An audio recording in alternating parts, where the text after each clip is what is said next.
Hey, and welcome. In this video, we explore Stoicism, an ancient philosophy that offers practical guidance for dealing with uncertainty, emotional stress, and the challenges of modern life. Stoicism is often misunderstood as emotional suppression or cold detachment, but in reality, it's a philosophy focused on clarity, inner freedom, and wise action. Throughout this video, we'll look at what Stoic philosophy really teaches, how Stoicism understands emotions and judgment, and why many ideas in modern psychology echo ancient Stoic insights. This is a calm, reflective exploration of Stoicism, beyond quotes, cliches, and productivity advice. Take your time with this video. There's no rush here. Part: What Stoicism really is. Introduction: Why Stoicism still speaks to uncertain times.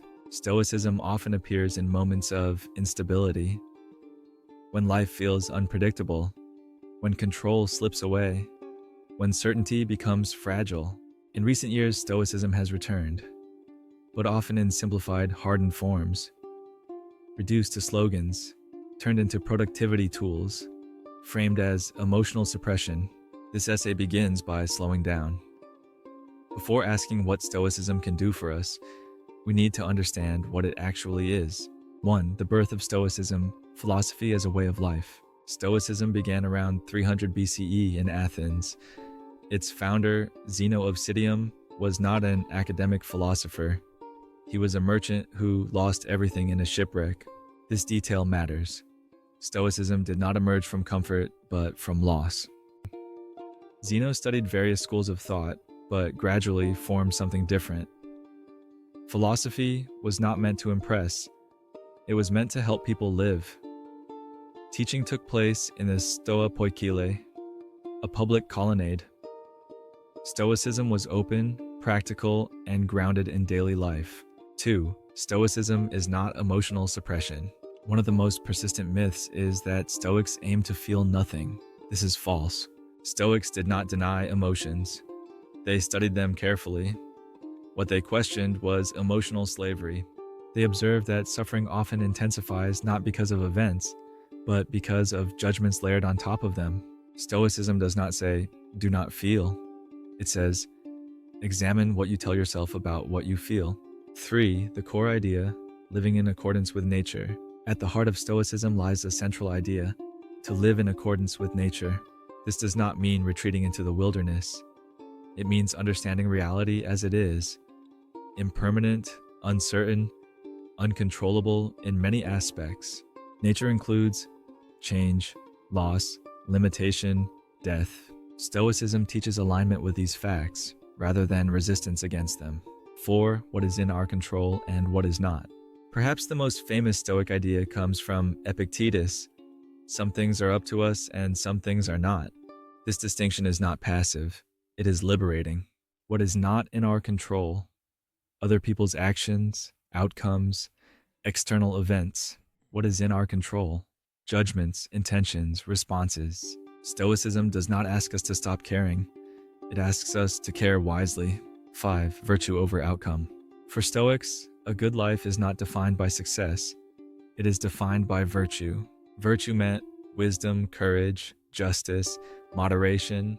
These were not moral decorations. They were psychological stabilizers. A life grounded in virtue remains coherent even when circumstances collapse. 6. Marcus Aurelius, power without illusion. Marcus Aurelius, Roman emperor and Stoic philosopher, wrote not for others, but for himself. His meditations are reminders, not teachings. He struggled with grief, responsibility, uncertainty. Stoicism did not remove his pain. It helped him carry it without becoming bitter. This is crucial. Stoicism does not eliminate suffering. It prevents suffering from corrupting character. 7.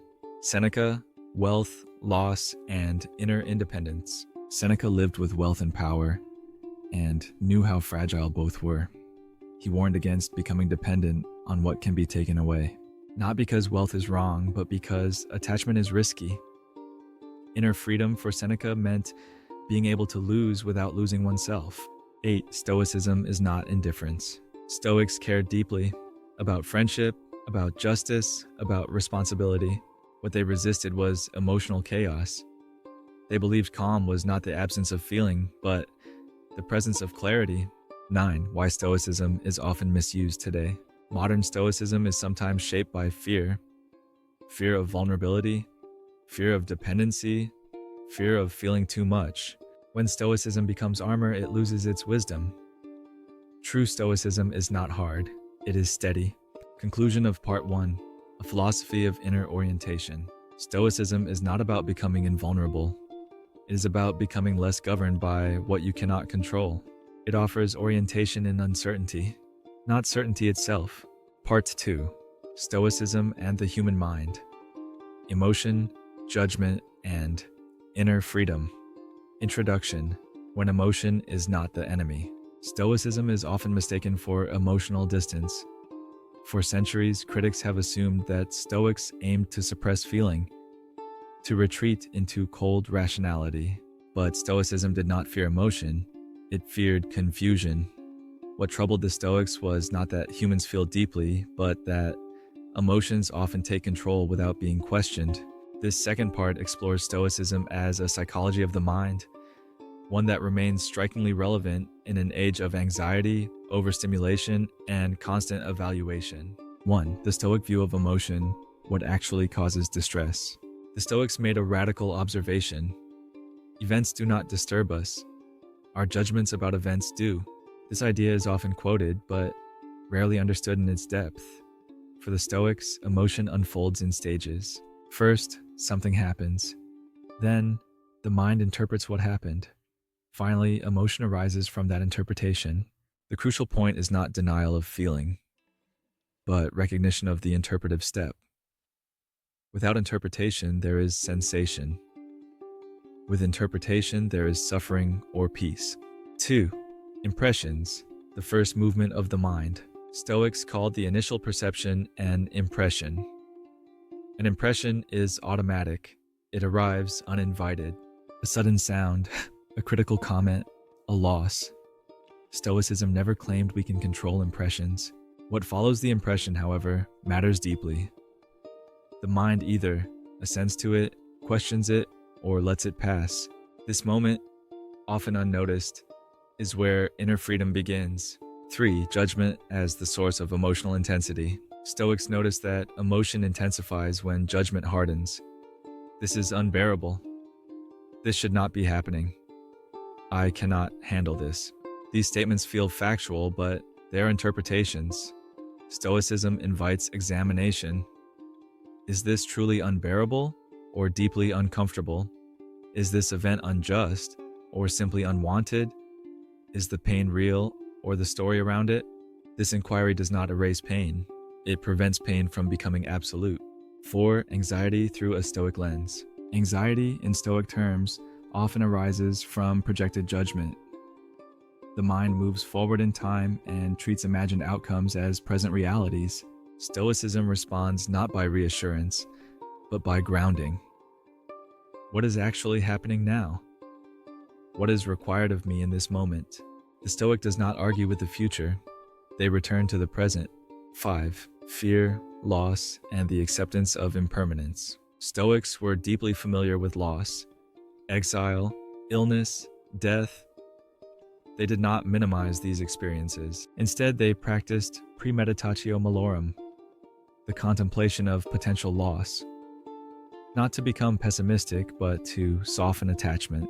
When impermanence is acknowledged, loss shocks less violently. Stoicism does not remove grief. It reduces the added layer of protest. 6. Anger, the illusion of control. Stoics viewed anger as a form of false power. Anger promises control, but delivers agitation. At its core, anger often contains the belief, this should not have happened. Stoicism asks, according to what law of reality? This question does not excuse harm. It separates moral responsibility from emotional escalation. Justice, for the Stoic, is clearer without rage. 7. Desire and aversion. Two sides of the same bond. Desire and aversion are deeply connected. What we crave intensely, we fear losing. Stoicism encourages moderation not as denial, but as freedom, to enjoy without clinging, to care without dependency. Inner freedom grows as emotional extremes soften. 8 parallels to modern psychology. Modern psychotherapy has rediscovered many Stoic insights. Cognitive behavioral therapy echoes the Stoic focus on judgment.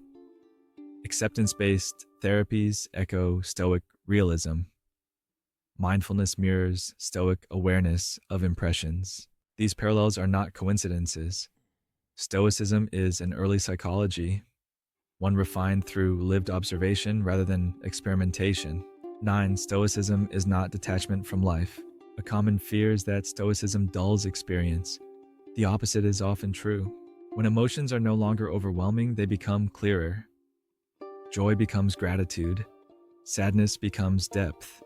Concern becomes responsibility. Stoicism does not flatten emotion, it stabilizes it. 10. Inner freedom as orientation, not control.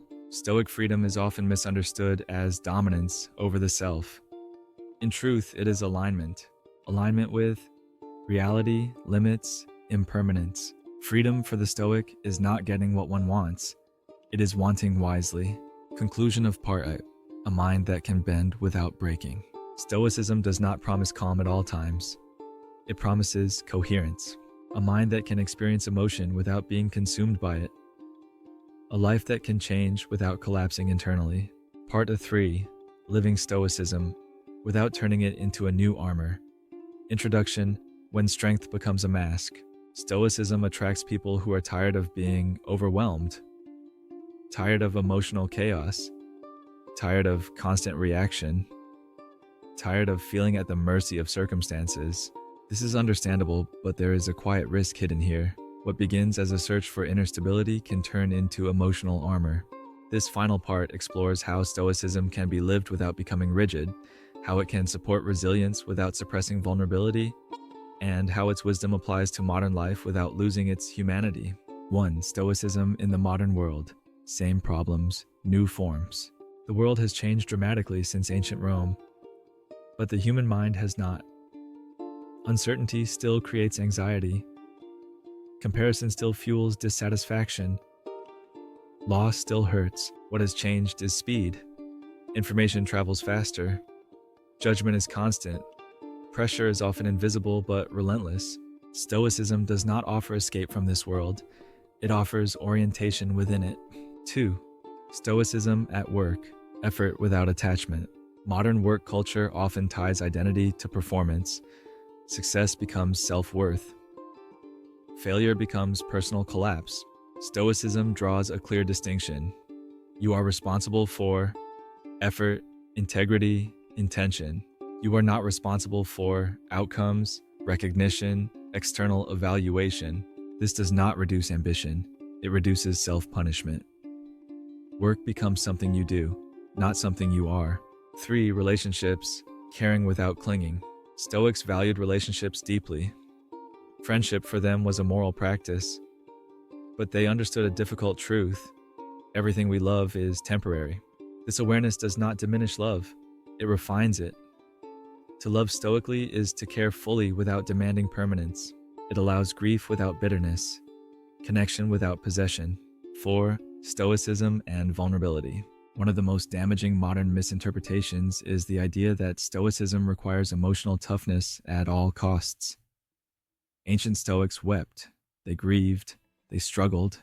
What they resisted was not vulnerability, but despair. Stoicism does not say, do not feel.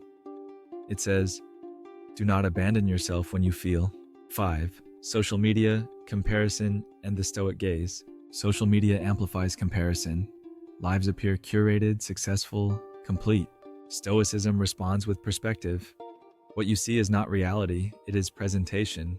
The Stoic asks, what is actually under my control here? Attention is a choice. Where attention goes, the mind follows. Stoicism helps reclaim attention from constant external evaluation. 6. When Stoicism becomes self-suppression. There is a point where Stoicism loses its wisdom. When emotions are dismissed rather than examined. When pain is minimized rather than understood. When acceptance becomes avoidance. This is not Stoicism. It is fear disguised as philosophy. True Stoicism remains curious about suffering. It does not rush to silence it. 7. Stoicism and mental health. Knowing the limits.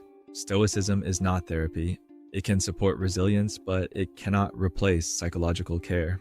Ancient philosophers did not face trauma as we understand it today, chronic nervous system dysregulation, clinical depression, or anxiety disorders. Stoicism works best alongside compassion, therapy, and support. Wisdom does not require isolation. 8. A softer Stoicism, strength without hardness. A mature Stoicism softens over time.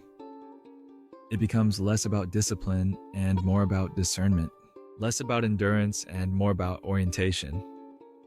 This Stoicism allows rest, welcomes uncertainty, accepts emotional complexity. It is steady, not rigid. 9. Stoicism as a daily practice, not an identity. Stoicism was never meant to be a label. It was a practice, a daily return to perspective, humility, responsibility. You fail, you forget, you begin again. This is not weakness. It is the rhythm of practice. 10. What Stoicism ultimately offers. Stoicism does not promise happiness. It offers something quieter and more durable. Clarity. Clarity about what matters. Clarity about what you can influence. Clarity about what must be carried. It teaches how to stand in uncertainty without collapsing inward. Final conclusion. Inner freedom without illusion. Stoicism is not about becoming untouchable. It is about becoming less governed by fear, less reactive, less scattered, more aligned. It does not remove pain from life. It prevents pain from becoming chaos. When lived gently, Stoicism becomes not a shield, but a compass. And sometimes that is enough. As we come to the end of this video, one thing becomes clear. Stoicism is not about becoming emotionally invulnerable or controlling life. It's about learning how to relate to what happens with clarity, responsibility, and inner steadiness. Stoic philosophy doesn't remove pain or uncertainty. It offers orientation, especially when circumstances are outside our control. If this video resonated with you, take a moment to reflect on what is truly within your influence and what may need to be met with acceptance instead of resistance. Thank you for watching and for taking the time to engage with these ideas. Take care. Are there specific topics you're interested in or a particular question you'd like answered in your life? Let me know in the comments. Subscribe now and join me on your journey toward more clarity and inner strength.